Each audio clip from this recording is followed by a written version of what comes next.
Karthik Deepa serial ஜனவரி 23 எபிசோடுக்கான review தாங்க இந்த வீடியோவில் நம்ம இன்னைக்கு பார்க்க போகிறோம். எபிசோடை ஸ்டார்ட் பண்ணுறதுக்கு முன்னாடி இந்த வீடியோவை மறக்காமல் லைக் பண்ணிக்கோங்க. உங்களுடைய ஒவ்வொரு லைக்கும் அடுத்தடுத்து வீடியோ போடும் பொழுது எங்களுக்கு கொஞ்சம் இன்ட்ரெஸ்டிங்காகவும் என்கரேஜிங்காகவும் இருக்கும். எபிசோட் எப்படி ஸ்டார்ட் ஆகுதுன்னா, நம்ம மயில் வாகனமும் கார்த்தியும் பேசிக்கிறாங்க. அப்போ கார்த்தி சொல்கிறாரு, பார்த்தீங்களா சாமுண்டீஸ்வரி மேடம் என் மேலே எவ்வளோ நம்பிக்கை வச்சுருக்காங்க அப்படின்னு. மயில் வாகனம் சொல்றாரு, ஆமா டிரைவர், ஏன்னா நீ அந்த அளவுக்கு பக்கா ஜென்டல்மேனா நடந்துகிட்டு இருந்திருக்க. அது சாமுண்டீஸ்வரி மேடத்துக்கு ரொம்ப பிடிச்சு போயிட்டு, அதனாலதான் உண்மையில யார் என்ன குறை சொன்னாலுமே கொஞ்சம் கூட அக்செப்ட் பண்ண மாட்டேங்கிறாங்க அப்படின்னு.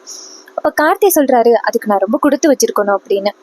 மயில் வாகனம் சொல்றாரு, ஆமா டிரைவர், இது வரைக்கும் எந்த ஆம்பளையுமே இந்த அளவுக்கு சாமுண்டீஸ்வரி மேடம் நம்பிக்கையா பேசினதே கிடையாது. ஆனா நம்பிக்கையா பேசுறாங்கன்னா உண்மையில அந்த அளவுக்கு பாசம் வச்சிருக்காங்க அப்படின்னு அர்த்தம். நீங்க பாரு, ஏதோ ரெண்டாவதா லேடி இருந்துகிட்டு இந்த வேலையை பார்த்துக்கிட்டு இருக்காங்க அப்படின்னு சொன்னியல்ல ஃபர்ஸ்ட், அந்த லேடி யாருன்னு சீக்கிரம் கண்டுபிடி டிரைவர் அப்படின்னு.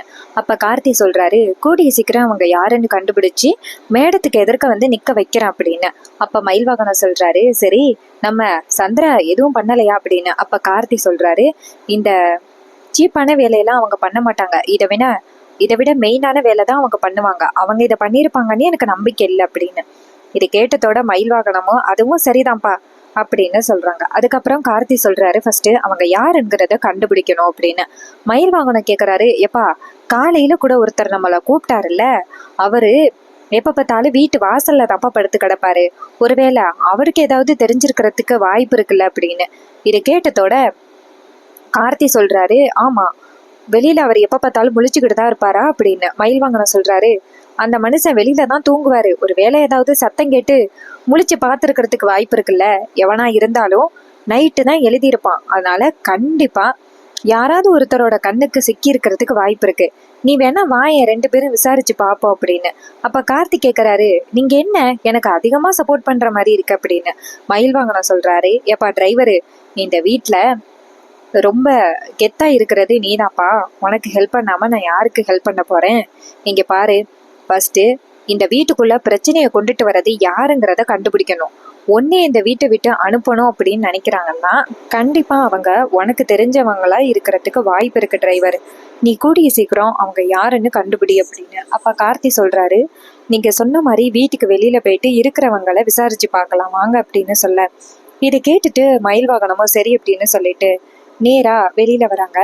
அப்ப மயில் வாகனம் நேரா வெளியில வரும் பொழுது டிரைவரை கூப்பிடுறாங்க நம்ம ரேவதி. அப்ப மயில் வாகனம் சொல்றாரு, எப்பா டிரைவரு, உன்னை ரேவதியை கூப்பிடுறாங்க பாரு அப்படின்னு. கார்த்தியும் சரி, அவங்க கிட்ட மன்னிப்பு கேட்க வேண்டியது வேற இருக்கு அப்படின்னு.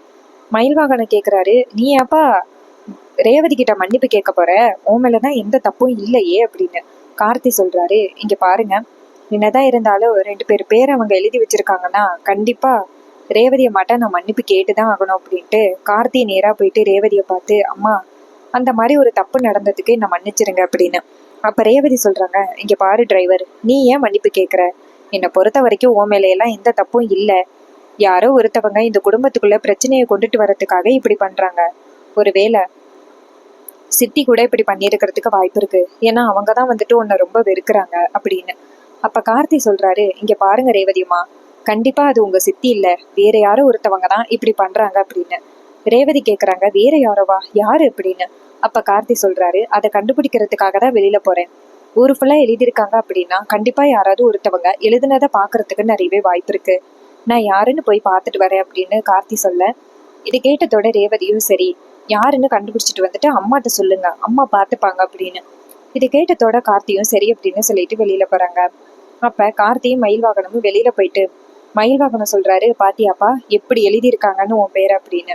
அப்ப கார்த்தி சொல்றாரு, இங்க பாருங்க, இது கண்டிப்பா நான் எழுதினதே கிடையாது, ஏன்னா நான் அப்படி எழுதியிருந்தா என்னோட பேரை போட்டு ரேவதினு எழுதியிருப்பேன், இப்படி சாமுண்டீஸ்வரியின் டிரைவர் அப்படின்னு எழுதியிருக்கவே மாட்டேன், அப்ப எழுதினவன் கண்டிப்பா ஒரு முட்டாளாதான் இருக்கணும் அப்படின்னு நம்ம கார்த்தி சொல்ல, அப்ப மயில் வாகனம் சொல்றாரு, சரிப்பா எப்படி கண்டுபிடிக்க போற அப்படின்னு. அப்ப கார்த்தி சொல்றாரு, நீங்க தானே சொன்னீங்க இந்த செவருக்கு எதிர்க்க ஒரு வீடு இருக்கு, அந்த வீட்டுல உள்ளவர் வெளியில தான் எப்பவும் படுத்து தூங்குவாருன்னு சொன்னீங்கல்ல, அவர்கிட்ட போயிட்டு விசாரிச்சு பார்க்கலாம் அப்படின்ட்டு நேரா அவர் வீட்டுக்கு போறாங்க. அங்க ஒருத்தர் உட்கார்ந்துருக்காரு. அப்ப கார்த்தியும் மயில் வாகனமும் போறாங்க. மயில் வாகனம் நேரா அவரை பார்த்து, அண்ணா வணக்கம் அப்படின்னு சொல்ல அவர் சொல்றாரு, வணக்கம் தம்பி, காலையில இப்படிப்பட்ட ஒரு அநியாயம் சாமுண்டீஸ்வரி அம்மா வீட்டுல நடந்துருச்சுன்னு ரொம்ப கவலையா இருக்கு அப்படின்னு.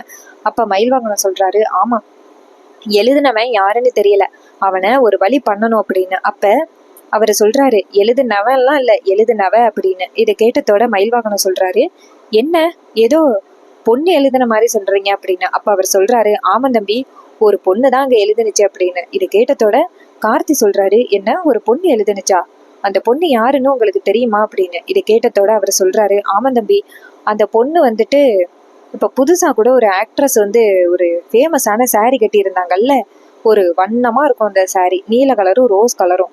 அந்த saree கட்டிக்கிட்டு ஒரு பொண்ணு வந்து ஊரு ஃபுல்லா எழுதிக்கிட்டு இருந்துச்சு.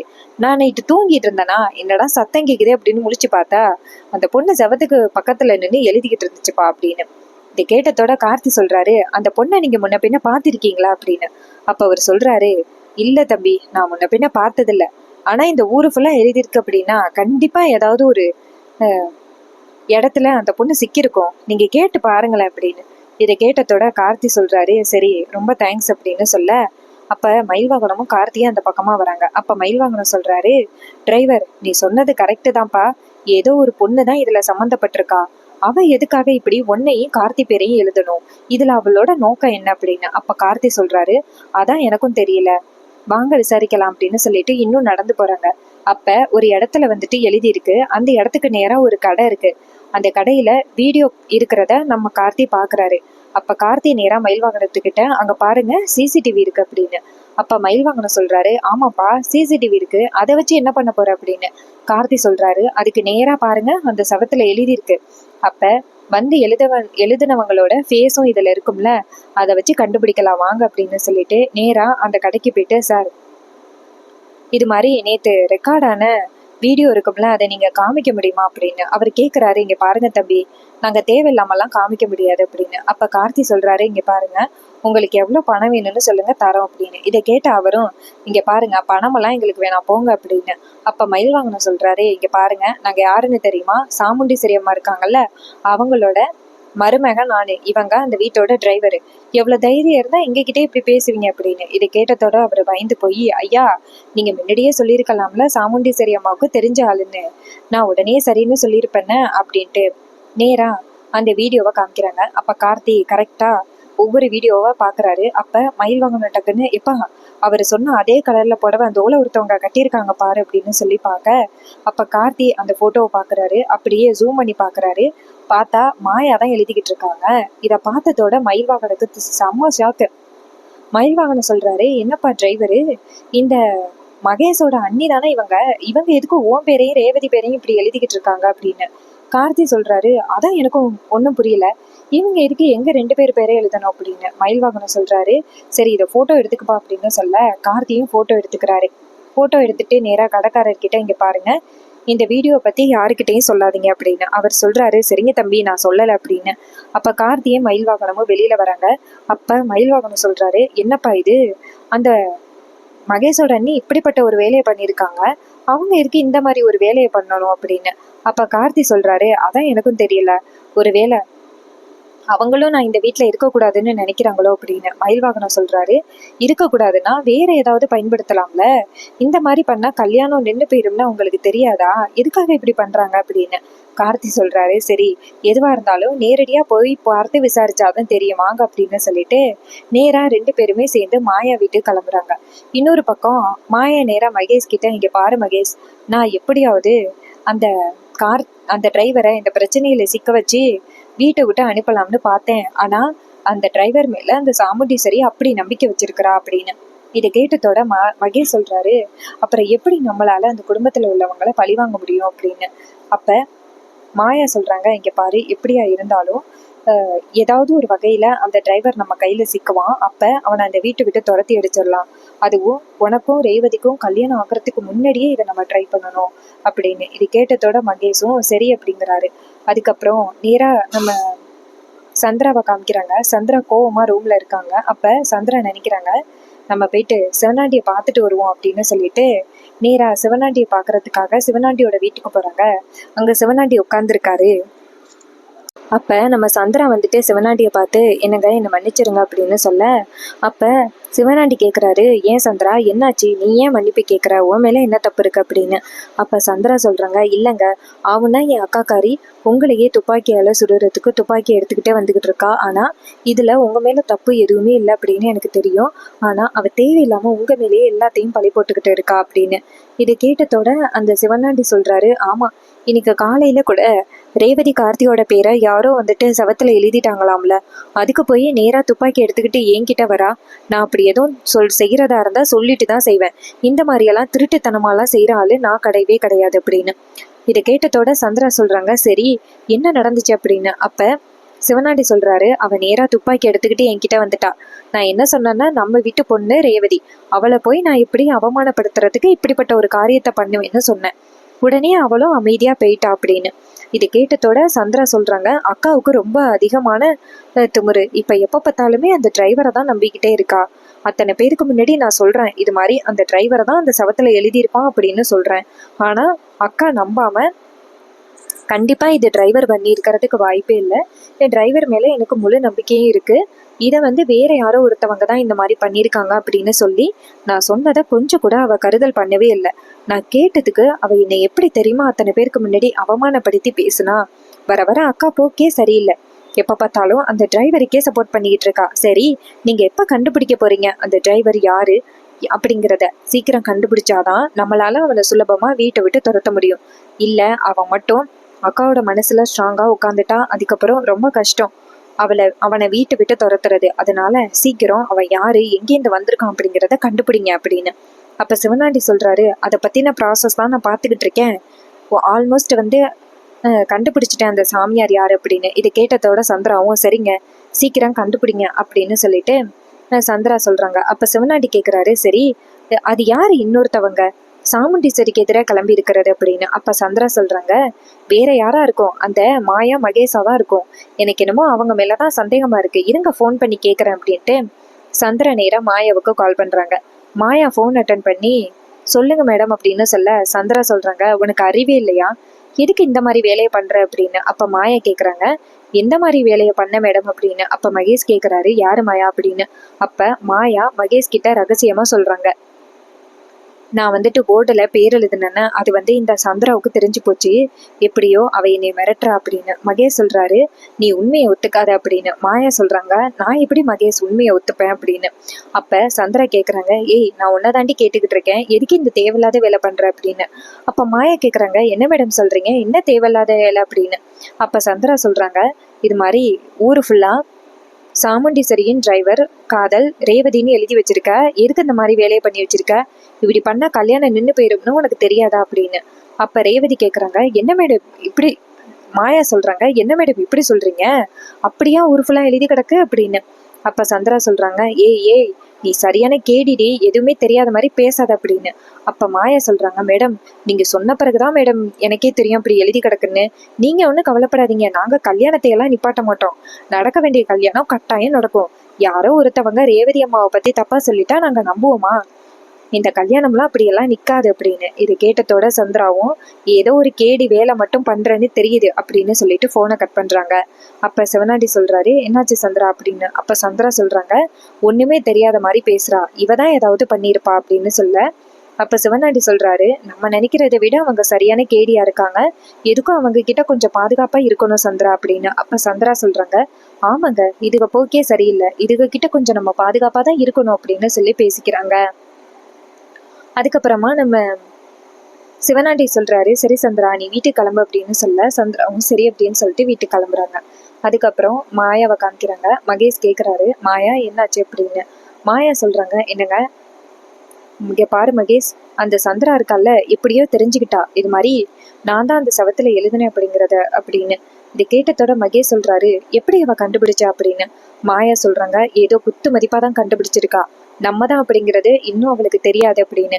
இது கேட்டதோட மகேஷும், சரி நம்ம கொஞ்சம் உஷாரா இருக்கணும், இனிமே அடுத்து ஏதாவது பிளான் பண்ணும் பொழுது கொஞ்சம் பார்த்து பண்ணு அப்படின்னு. இது கேட்டதோட மாயாவும் சரி மகேஷ் அப்படின்னு சொல்றாங்க. அதுக்கப்புறம் நம்ம கார்த்தியும் மயில் வாகனமும் சேர்ந்து நேரா மாயா வீட்டுக்கு வராங்க. காரை கொண்டாந்து நிப்பாட்டிட்டு வீட்டுக்குள்ள வர மாயா கார்த்தியை பார்த்துட்டு அதிர்ச்சி ஆகுறாங்க. இவன் எதுக்கு இங்க வந்தான், ஒருவேளை நம்ம அப்படி எழுதுனது தெரிஞ்சிருக்குமோ அப்படின்னு பயந்துட்டு நிக்கிறாங்க. அப்ப மகேஷும் பயப்படுறாரு. மகேஷ் நேரா கார்த்தியை பார்த்து வாங்க டிரைவர் அப்படின்னு சொல்ல, அப்ப கார்த்தி சொல்றாரு வணக்கம், என்ன பண்றீங்க 2 பேரும் அப்படின்னு. அப்ப மாயா சொல்றாங்க சும்மா தான் காஃபி போடலாம்னு போனேன், இருங்க உங்களுக்கு காஃபி போட்டு கொண்டு வரேன் அப்படின்னு. அப்ப மயில்வாகனம் சொல்றாரு காஃபியா, அதெல்லாம் ஒண்ணு வேணாம் அப்படின்னு. அப்ப கார்த்தி கவனிக்கிறாரு மாயாவோட சாரியில வந்துட்டு சாக்பீஸ் கரையெல்லாம் இருக்கிறத பார்த்துட்டு மயில்வாகனம் சொல்றாரு இங்க பாருங்க, என்ன எங்கேயும் டீச்சர் வேலைக்குள்ள போனீங்களா, கையை பூரா ஒரே சாக்பீஸ் மாவா இருக்கு அப்படின்னு. இதை பார்த்ததோட மாயா வந்துட்டு சொல்றாங்க இல்ல இல்ல சும்மாதான் கலர் கோலம் போட்டேன் அப்படின்னு. இது கேட்டதோட மயில்வாகனம் சொல்றாரு கலர் கோலம் போட்டீங்களா, எங்க கலர் கோலம் போட்டீங்க, வீட்டுக்கு மொத்தத்துல ஒரு கோலமும் காணோம் அப்படின்னு. அப்ப மாயா சொல்றாங்க இல்ல கலர் கோலமாவும் கலந்து வச்சேன் அப்படின்னு. மயில்வாகனம் சொல்றாரு ஓ அப்படியா அப்படின்னு. அப்ப மாயாவுக்கு நடுக்க தாங்க முடியல. அப்ப கார்த்தி சொல்றாரு இங்க பாருங்க, நேத்து நைட்டு என்ன காரியம் பண்ணீங்க அப்படின்னு. இது கேட்டதோட மாயா சொல்றாங்க என்ன சொல்றீங்க அப்படின்னு. அப்ப கார்த்தி சொல்றாரு நீங்க தான் என் பேரையும் ரேவதி பேரையும் ஊர் ஃபுல்லா எழுதி வச்சீங்க அப்படிங்கிறது எனக்கு தெரியும் அப்படின்னு. இதை கேட்டதோட மாயா அதிர்ச்சி ஆகுறாங்க. அப்ப மயில்வாகனம் சொல்றாரு உண்மையை சொல்லுங்க, நீங்க தானே பண்ணீங்க அப்படின்னு. அப்ப மாயா சொல்றாங்க தேவையில்லாத பிரச்சனையை உண்டாக்காதீங்க, இந்த விஷயத்த மட்டும் நான் சாமுண்டீஸ்வரி மேடத்துக்கிட்ட சொன்னேன்னா என்ன ஆகும்னு உங்களுக்கு தெரியுமில்ல அப்படின்னு. மயில்வாகனம் சொல்றாரு சொல்லு டிரைவர், இப்பயே சொல்லு, அப்படியே ப்ரூஃபையும் காமி, இந்த கல்யாணம் இப்பயே நிக்கட்டும் அப்படின்னு. இதை கேட்டதோட அதிர்ச்சி ஆகுறாங்க ரேவதி. அப்ப கார்த்தி சொல்றாரு இப்ப உண்மையை சொல்ல போறீங்களா இல்லையா அப்படின்னு. அப்ப மாயா சொல்றாங்க ஆமா நான் தான் பண்ணேன் அப்படின்னு. இதை கேட்டதோட கார்த்தி கேக்குறாரு எதுக்காக அப்படி பண்ணீங்க அப்படின்னு. அப்ப மாயா சொல்றாங்க இல்ல நீங்களும் ரேவதியும் அப்படி க்ளோஸா பழகுறத பார்த்தா எனக்கு என்னமோ சந்தேகமா இருக்கு, நீங்க 2 பேரும் லவ் பண்றீங்களோ என்னமோ அப்படின்னு.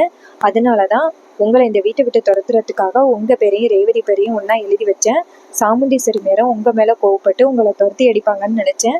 ஆனா அவங்க உங்க மேல ரொம்ப பாசமாவும் நம்பிக்கையாவும் இருக்காங்க, அதனால உங்களை வீட்டை விட்டு துரத்தி அடிக்கல. என் பிளான் வந்து சொதப்பிருச்சு, ஆனா நான் இப்படி பண்ணது ரொம்ப தப்பு தான், என்ன மன்னிச்சிருங்க அப்படின்னு. அப்ப கார்த்தி சொல்றாரு மகேஷ் கிட்ட இங்க பாருங்க மகேஷ், நீங்களும் ரேவதியும் எந்த அளவுக்கு காதலிக்கிறீங்க அப்படிங்கிறது எனக்கு தெரியும். உங்க 2 பேரையும் சேர்த்து வைக்கிறதுக்காக தான் நான் சாமுண்டீஸ்வரி மேடத்துக்கிட்டே போய் சொல்லி உங்களை அந்த வீட்டுக்கு மாப்பிள்ளையா கொண்டுட்டு போயிருக்கேன். இந்த விஷயம் மட்டும் சாமுண்டீஸ்வரி மேடத்துக்கு தெரிஞ்சிச்சுன்னா இந்த கல்யாணமே நின்று போயிடும், அது உங்களுக்கு தெரியுமில்ல, எதுக்கு இப்படி தேவையில்லாத வேலையை பாக்குறீங்க அப்படின்னு. அப்ப மகேஷ் சொல்றாரு சாரிங்க அப்படின்னு. அப்ப கார்த்தி சொல்றாரு இங்க பாருங்க, நான் ஒன்னும் உங்க வாழ்க்கையை பறிக்க விரும்பல, உங்க 2 பேருக்கும் நல்லபடியா கல்யாணம் நடக்கணும் அப்படின்னு தான் நான் முயற்சி பண்றேன். நீங்க தேவையில்லாம என்ன பார்த்தெல்லாம் பயப்பட வேணாம். நேத்து நடந்தது எல்லாமே எதேச்சியா நடந்தது, அதை போயிட்டு நீங்க என்னையும் ரேவதியையும் இப்படி பேசுறது ரொம்ப தப்பு அப்படின்னு. இது கேட்டதோட மகேஷ் நேரா மாயாவை பார்த்து மாயா அவர்கிட்ட மன்னிப்பு கேளு அப்படின்னு சொல்ல, மாயாவும் நான் செஞ்சது தப்பு தான், நான் மன்னிப்பு கேட்டுக்கிறேன் அப்படின்னு மன்னிப்பு கேட்டுக்கிறாங்க.